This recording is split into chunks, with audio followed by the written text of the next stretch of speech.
Hello everyone, আমি পিয়ালি। আমার নতুন একটি মিনি ব্লগে তোমাদের সবাইকে স্বাগত।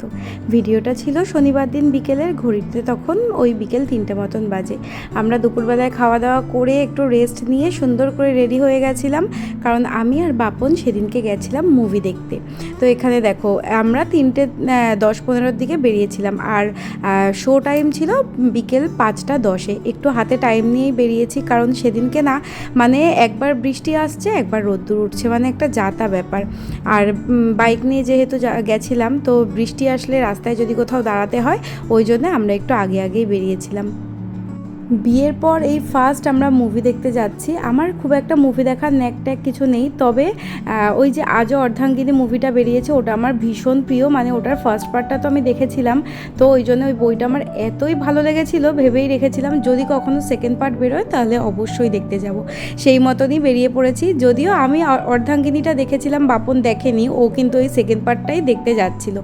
মনে মনে ভীষণ আনন্দ হচ্ছিল যে বিয়ের পর আমরা প্রথম মুভি দেখতে যাচ্ছি। বিয়ের আগে একবার দুবার গেছিলাম, তো সে অনেক আগেকার কথা, তখন ওই 2018 কি 19 এরকম। তারপরে সেরকম ভালো মুভি বেরোয়ও নি, আমার খুব একটা ভালোও লাগেনি, তাই যাইনি। তো আমরা তো আগে থেকে অনলাইনে টিকিট কেটেই রেখেছিলাম। আমাদের যে SBF মাল্টিপ্লেক্সটা হয়েছে হাবড়ায়, সেখানেই গেছিলাম। আমি তো প্রথমবারই গেলাম। এর আগে আমার ভাই বোধহয় 2-4 বার এসে মুভি টুভি দেখে চলে গেছে।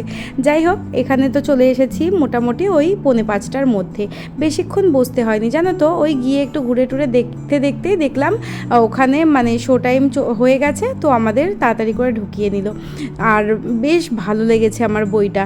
ওটার ফার্স্ট পার্টটা যেহেতু আমি দেখেছিলাম, তো অপেক্ষাতেই ছিলাম সেকেন্ড পার্টটা দেখব। আর এত ভালো লেগেছে আমার মুভিটা, সেটা আর বলার না। তো দেখলাম বেশ ভালোই ভিড় ছিল জানো তো। বিয়ের পর মুভি দেখতে আসার কিন্তু বেশ আলাদাই একটা আনন্দ। বিয়ের আগে যখন মুভি দেখতে গেছিলাম তখন এতটা আনন্দ হয়নি, কারণ ওই যে বাড়ি ফেরার তাড়া ছিল, কে কখন কোথা থেকে দেখে ফেলবে, একটা যাতা কাণ্ড। কিন্তু বিয়ের পর তো আর সেসব কোনো কিছু নেই, ওই বিন্দাস গেছি, ঘুরে ফিরে চলে এসেছি, এরকম একটা ব্যাপার। যাই হোক, আমাদের তো রয়্যালের সিট কাটা মানে সিট বুকিং ছিল, তো আমাদের এই ফার্স্ট রোটায় না মোটামুটি ওই 6জন মতন বসেছিলাম আমরা, বাদবাকি পুরোটা ফাঁকা ছিল। আর এই যে এখানে শুরু হয়ে গেছে। জানি ছবির পরিচালক বলেছিলেন যে মানে এই হলে বসে কোনো রকম মুভির ফটো বা ভিডিও তোলা একেবারেই নিষেধ, কিন্তু ওই যে মন যে মানে না, ওই 2-3 সেকেন্ডের 2-একটা ক্লিপ আমি ব্লগে অ্যাড করেছি। জানি তাতে কিছুই বোঝা যাবে না যারা বইটা দেখেনি, তো এই বইটা ভীষণ ভালো হয়েছিল। আর আমরা দুজন এখানে একটু ফটো ভিডিও তুলে নিচ্ছিলাম। এই দেখো, মুভিটা তখন একদম শুরু হয়ে গেছে, আর প্রায় অনেকক্ষণ পর আমরা এখানে একটু পপকর্ন আর একটু কোল্ড ড্রিঙ্ক অর্ডার করেছিলাম। সেটা খেতে খেতে আমরা পুরো মুভিটা দেখলাম। মুভিটা তো বেরিয়েছে অনেক দিন আগেই, তো এইটার ট্রেলার দেখে আমার তো বেশ ভালোই লেগেছিল। আর সবাই মানে রিভিউ দিচ্ছিল ভীষণ ভালো ভীষণ ভালো। আর আমি জানতাম চূর্ণী গাঙ্গুলির অভিনয় অর্ধাঙ্গিনীতে অসাধারণ হয়েছিল, তো যথারীতি এই বইটা তো নিশ্চয়ই ভালোই হবে। তো সেই রকমই সুন্দর করে মুভিটা দেখলাম। আর সত্যি সত্যি মুভিটা আমার ভীষণ ভালো লেগেছে। আমার না এরকম টাইপের সিনেমাগুলো দেখতে বেশি ভালো লাগে, মানে যেরকম ধরো প্রাক্তন, বেলা শেষ, তারপর পারমিতার একদিন, এই যে অর্ধাঙ্গিনী, আজও অর্ধাঙ্গিনী, এরম টাইপের বইগুলো আমার ভীষণ ভালো লাগে। আমার অত অ্যাকশন মুভি বা ওইরম টাইপের সিনেমা দেখতে একদম পছন্দ না। তো যাই হোক, আমরা এখানে বেশ সুন্দর করে মুভি টুভি দেখে বেরিয়ে গেলাম। আর জানো তো একটা ব্যাপার হয়েছে, আমরা ঢুকেছিলাম অন্য দিক থেকে, আর এক্সিট তো অন্যদিকে। মানে ভাবছিলাম আমরা একটু ওয়াশরুমে যাব, তো আমরা পুরো গোলকধাঁধার মতন ঘুরে ফেললাম। একবার লিফটে করে উপরে গেলাম, আবার নিচে আসলাম, একটা যাতা কাণ্ড। দুবার করে পুরো হলটা একবার চক্কর বক্কর মেরে নিলাম। যাই হোক, তারপর এখানে আমরা গেলাম পাশে, মানে ওই মাল্টিপ্লেক্স থেকে বেরিয়েই না, ক্যাফেটার নামটা আমি ভুলে যাচ্ছি, ওই ক্যাফেটায় চলে গেলাম, কারণ তখন প্রায় 8:10 মতন বাজে। আমাদের তো খিদেও পেয়ে গেছিলো, তাই জন্য এই ক্যাফেটায় গেছিলাম। এই ক্যাফেটায় আমরা আরও একদিন এসেছিলাম, ওই যে একদিনকে স্যান্ডউইচ তারপর বার্গার খেয়েছিলাম, কফি খেয়েছিলাম, তো সেইবার এসেছিলাম, আর এই সেদিনকে গেলাম। তো এখানে গিয়ে আমরা একটুখানি বেশ সুন্দর করে গল্প করছিলাম, ফটো তুলছিলাম। আর বাপনকে বলছিলাম, কি রে তুই কি বইটার কিছু বুঝতে পারলি, তুই তো ফার্স্ট পার্টটা দেখিসনি। তবে ও বললো যে ফার্স্ট পার্টটা দেখিনি তাতে কি হয়েছে, বইটা শুরুতেই কিন্তু ফার্স্ট পার্টের বেশ কিছু মেন ক্লিপ দেখিয়ে দিয়েছে, যার ফলে যারা ফার্স্ট পার্ট দেখেনি তাদেরও বুঝতে কোনো কোনো অসুবিধা হবে না। যাই হোক, তারপর আমরা এখানে খাবার দাবার অর্ডার করে একটু ফটো তুলছিলাম। তারপর আমরা অর্ডার করেছিলাম একটা 99-এর কম্বো অফার ছিল সেটা। এই যে এই প্লেটটার মধ্যে ছিল দুটো ক্রিস্পি চিকেন, একটা ফ্রাইড মোমো আর দুটো চিকেন বল, দুটো চিকেন নাগেটস, আর এই যে পাতলা পাতলা এই দুটোর নাম আমি জানি না, 2 পিস ছিল, আর ওপর থেকে কটা ফ্রেঞ্চ ফ্রাইজ ছড়ানো ছিল। তো এই পুরো প্লেটটার দাম নিয়েছিল 99। খেতে কিন্তু বেশ ভালোই ছিল, তবে ওই যে পাতলা পাতলা চিকেনের কি একটা ছিল ওটা আমার একটুও ভালো লাগেনি, আদারওয়াইজ গুড।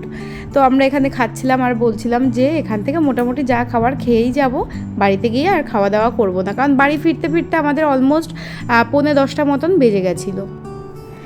এবার তোমাদেরকে একটা কথা বলি, আমি যেহেতু ম্যাক্সিমাম রান্নার ভিডিও, খাওয়া দাওয়ার ভিডিও ছাড়ি, বিশেষ করে রান্নার ভিডিও ছাড়ি, তো ওই জন্যে আমাকে দেখে অনেকেই বলে যে তুই সারাদিন রান্না করিস বল। আচ্ছা, একটা মানুষ কি সারাদিন রান্না করে কখনো? বিশেষ করে দুটো মানুষের জন্য আমি রান্নাগুলোর ভিডিও প্রত্যেক দিন যা যা রান্না করি, তোমাদের বাড়িতেও প্রত্যেক দিন তোমরা দুপুরবেলা সকালবেলা খাওয়া দাওয়া তো করো, তার জন্য যেটুকু রান্না দরকার তোমাদের তো করতে হয়, ঠিক আমারও তাই। সকালবেলা, দুপুরবেলা, রাত্রিবেলা এই 3 বেলার রান্না আমি একবারেই করে নিই, আর প্রত্যেকটা ভিডিও আমি তুলে রাখি যেগুলো আমি পরপর ছাড়ি। তো ওই জন্য অনেকের মনে হয় যে আমি নাকি সারাদিন রান্না করি, ব্যাপারটা কিন্তু সেরকম নয়। আমি দিনে একবারই রান্না করি। হ্যাঁ, কখনো কখনো যদি সকালবেলাটা ডাল ভাত রান্না হয়, তখন অবভিয়াসলি বিকেলবেলায় মাংস আনা হয়, সেটা রান্না করা হয়। এরকম তো প্রায় প্রত্যেকের বাড়িতেই হয়ে থাকে। যাই হোক, তারপর আমরা লাস্টে অর্ডার করেছিলাম এখানে একটা কম্বো সেট, সেটা হচ্ছে ফ্রাইড রাইস আর চিলি চিকেন। ও হ্যাঁ, মাঝে কিন্তু একটা 99-এর বার্গারও অর্ডার করেছিলাম। যেহেতু দুজনে মিলে খাচ্ছি, ওই জন্য এই সব রকমের জিনিস এক প্লেট করেই অর্ডার করেছি। এটা খেতেও কিন্তু বেশ ভালোই ছিল। এই ক্যাফেটার খাবার দাবার আমাদের বেশ ভালো লেগেছিল। আর বাবার জন্য তো রান্না করাই ছিল, ওই যে সেদিনকে রান্না করেছিলাম চিংড়ি মাছ ভাজা আর লোটে মাছ, সেটা তো ছিল, সেটা দিয়েই বাবা খেয়ে নিয়েছিল। আর কি বলো তো, বাবা এইসব বাইরের বিরিয়ানি খায় না, আর ফ্রাইড রাইস তো বাবার একদমই পছন্দ না। বাড়িতে যখন আমি করি তখন খায়, তাও সেটা ওই একবেলায় খুব ভালো করে খায়, মানে দুবেলায় কিন্তু খুব একটা ভালো করে খেতে চায় না। যাই হোক, এখানে আমরা সুন্দর করে খাওয়া দাওয়া করে নিলাম। আর এই ফ্রাইড রাইসটার মধ্যে বেশ অনেক রকমের কিছু ছিল, দেখলাম এখানে কিন্তু বেবিকর্নও রয়েছে, তো বেশ ভালোই লাগলো। সরি, ওটা বেবিকর্ন না সুইট কর্ন আমার খেয়াল নেই, আমার মনে হচ্ছে ওটা সুইট কর্নই হবে। যাই হোক, এখানে বিল টিল পেমেন্ট করে আমরা চলে আসলাম বাড়িতে। আর যেহেতু সেদিনকে শনিবার ছিল, বা আমাদের নগরুখরা বাজারে এসে দেখলাম যে মানে ফুলের গাছ, মানে ফুল গাছের দোকান বসেছে। ওই দোকানটা না হাটবারে করেই বসে, শনিবার আর বুধবার। তো ওখানে তো আমি ফুল গাছ দেখলে একটু নামবই, আর তার ওপর বাপনের বাইকের একটুখানি হাওয়া, মানে চাকায় হাওয়া দেওয়ার জন্য দাঁড়িয়েছিলাম, সেই সুযোগে আমি গেলাম ফুল গাছের ওখানে। এই গাছটা আমার বেশ পছন্দ হয়েছে, এটা একটা ইনডোর প্ল্যান্ট। আমার তো খুব একটা ঘরের জন্য গাছপালা খুব একটা কিনিনি, তো ভাবলাম এই গাছটা নিই। তো সুন্দর করে দাদাটা টবে সেট করে দিয়েছিল, ব্যাস নিয়ে বাড়ি চলে গেলাম। তো এই ছিল সেদিনকের বিকেলের একটা মিনি ব্লগ। তোমাদের ভালো লাগলে অবশ্যই একটা লাইক করে দিও। আর গাছটাকে এনে এরম জায়গায় সেট করে দিয়েছি, এই দেখো টবের মধ্যে ওই যে নুড়ি পাথরগুলোও দিয়ে দিয়েছি। তো চলো, ভিডিওটা যদি ভালো লাগে লাইক করে দিও, আর সবাই খুব ভালো থেকো, সুস্থ থেকো। আজকের মতন টাটা।